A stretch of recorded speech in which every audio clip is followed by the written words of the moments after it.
كنت قاعد باكل كشري وزودت شطه، وبعدها حليت بالشوكولاته وحسيت طعم الشوكولاته لمس مع طعم الشطه في بقي وعمل ميكس غريب كده اول مره ادوقه. وقلت يا ترى هو انا اول حد يدوق الطعم ده ولا في حد قبلي اكتشف الطعم ده. وكملت اكل كده وسرحت وسالت نفسي الشوكولاته دي اصلا بتتعمل ازاي، وبحثت وعرفت ان هي اللي مسؤوله عن كده. طب هما بيضربوا ليه وحاطينها في دماغهم ليه مع انها من اكتر اسباب السعاده وما يقدروش يستغنوا عنها، عشان من غيرها مش هيدوقوا احلى طعم في الدنيا. الشوكولاته. مصدر الشوكولاته اكيد مش هيبقى نهر شوكولاته زي ما الاطفال بيتخيلوا، ولا هيبقى ان في بقره لونها بني فابيض هي بس اللي بتطلع او بتحلب لبن الشوكولاته. مصدر الشوكولاته يا عزيزي هو شجره الكاكاو، والغريب ان الثمره من جوه لونها ابيض. كمان الشوكولاته بتتعمل من بذر ثمره الكاكاو. دلوقتي انتوا هتسالوني من البذر ازاي؟ هقولك البذر بيتمشف وبيتطحن وبيتضاف له بقى زبده وسكر. طبعا حد يسالني هو احنا في برنامج طبخ وناس اقول ورقه وقلم بقى ست الكل واكتبي ورايا. على قد حبي للشوكولاته على قد كرهي للكائن اللي بيلقح اشجار الكاكاو. احنا ليه دايما بنطارد الكائن ده وبنحاربه وبنتقرف منه وحاطينه في دماغنا، مع انه من اكتر اسباب السعاده وما نقدرش نستغنى عنه؟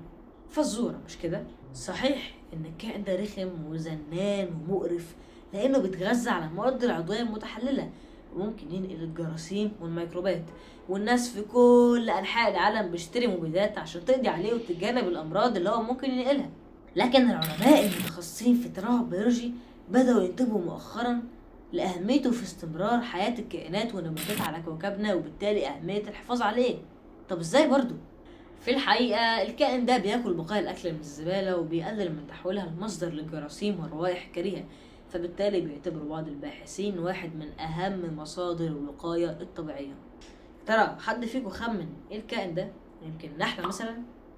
على فكرة الكائن ده مستحيل حد يخمنه، وبالمناسبة النحلة بتطلع عسل مش شوكولاتة. ها عرفتوا؟ الكائن ده هو الدبانة. هتقولي ما تتوهناش بقى وقول لنا ايه علاقة الدبان بالشوكولاتة؟ هقولك ببساطة من غير دبان مفيش شوكولاتة. سلام، بقول شعر. في دبان في شوكولاتة، مفيش دبان مفيش شوكولاتة.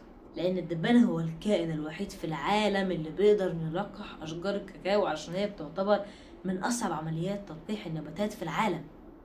يعني تخيل كده ان من غير الدبان انتاج الشوكولاتة هيقل بنسبة 90%. تقريبا كده الشوكولاتة هتبقى شيء نادر جدا وسعرها هيبقى غالي بشكل مش طبيعي. شجرة الكاكاو عندها زهور صغيرة جدا، وده بيخلي عملية تلقيحها صعبة على أغلب الحشرات حتى النحل، إلا الدبان هو الحشرة الوحيدة اللي بتقدر تدخل جوه الزهرة وتعمل عملية التلقيح. ومن هنا نقدر نفهم يعني إيه تنوع بيولوجي. التنوع البيولوجي يا عزيزي هو الأساس اللي بيدعم كل أشكال الحياة على وجه الأرض وتحت سطح المية، لأنه بيأثر على كل جانب من جوانب حياة الإنسان وصحته. طب يا ترى ليه التنوع البيولوجي مهم لتوازن الطبيعة؟ أول سبب هو توفير الأكل والموارد الطبيعية. عندك مثلا النباتات بتوفر لنا أطعمة والألياف، طب الحيوانات والطيور والكائنات البحرية فبتزودنا بالبروتين والمواد الغذائية الغنية. الطبيعة اتغيرت في العالم خسر أكتر من 85% من الأراضي الرطبة. طب تعرف إن عدد الكائنات المهددة بالانقراض زاد بسبب الصيد الجائر والاستغلال المفرط والتلوث، وأصبح أكتر من 40,000 نوع من الحيوانات مهدد بالانقراض، وأكتر من 300 نوع من الثدييات. تعرف يا عزيزي إن خلال ال10 سنين الجاية ممكن يختفي واحد من كل 10 أنواع من الحيوانات المعروفة على كوكبنا؟ عشان كده لازم كلنا نحافظ على التنوع الحيوي اللي ربنا خلقه بمنتهى الدقة والإتقان، ولازم نزود الرقعة الزراعية ونمنع الصيد الجائر، عشان احنا مسؤولين عن مستقبلنا البيئي ونضمن استمرارية الحياة للأجيال الحالية والقادمة.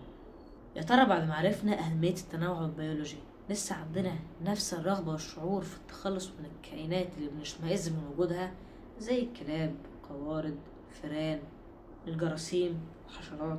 ولسه ياما العلم هيفاجئنا بروعة ودقة خلق الله. عمرك تخيلت يا عزيزي قبل كده ان من غير الدبان الرخم ده مش هيبقى فيه شوكولاتة؟ ثانية، ما ينفعش يتقال بقى عليه رخم بعد كده. تعرف اصلا ان الشوكولاتة كانت زمان بقيمة الذهب، وكانت مشروب مقدس مر بيخلطوه بالفلفل الحار. خلينا نرجع بقى لتاريخ بدايات الشوكولاتة. لكن في الاول خليك عارف ان حضارة الاولميك سنة 500 قبل الميلاد هم اللي اكتشفوا الكاكاو. من حوالي 3000 سنة قبائل المايا في المكسيك عملوا مشروب من الكاكاو اسمه الشوكواتل. ايه ده اللي هو الميلك شيك يعني؟ اكيد لا، يعني ده كان مشروب ساعتها مر مخلوط بتوابل وفلفل حار، يعني شوكولاتة بالشطة. انا دلوقتي عرفت مين اول حد اكل شوكولاتة بالشطة، يعني مش انا يعني للاسف. قيمة او سعر المشروب ده ساعتها كانت بتساوي الذهب، عشان كده ما كانش حد بيشربه غير الملوك والناس الاغنياء بس. بعدين جم حضارة الاستك وقالوا ان الكاكاو ده مش ذهب ولا حاجة، لا ده العملة اللي احنا هنشتغل بيها ونتاجر بيها. تخيل كده معاك نازل تجيب حاجة من السوبر ماركت، وبدل ما تدي البياع فلوس اديته بار شوكولاتة. لما القائد الاسباني هيرنان كورتيس غزا امبراطورية الاستك عام 1519 نقل الكاكاو لاسبانيا. الاسبان قالوا خلينا بقى نحليها شوية، وحطوا عليها سكر ولبن، ومن ساعتها بقت الشوكولاتة بالصورة اللي احنا عارفينها دلوقتي. طب تفتكروا ايه هي الدولة الاولى عالميا في تصنيع الشوكولاتة؟ بص هسألها لك، هي مش سويسرا، هي دولة قريبة من سويسرا، مش فرنسا لا. عرفتوا هي؟ دولة هي بلجيكا. طب انت عارف ان الشوكولاتة بتدخل في تجارة ضخمة بتعدي $7 مليار سنويا، بما يعادل 150 مليون طن. بعد كده اما تبقى تلاقي دبانة رخمة ابقى هشها ما تموتهاش، عشان تفضل دايما تستمتع بطعم الشوكولاتة. لو عجبك الفيديو متنساش تعمل لايك فولو. سلام.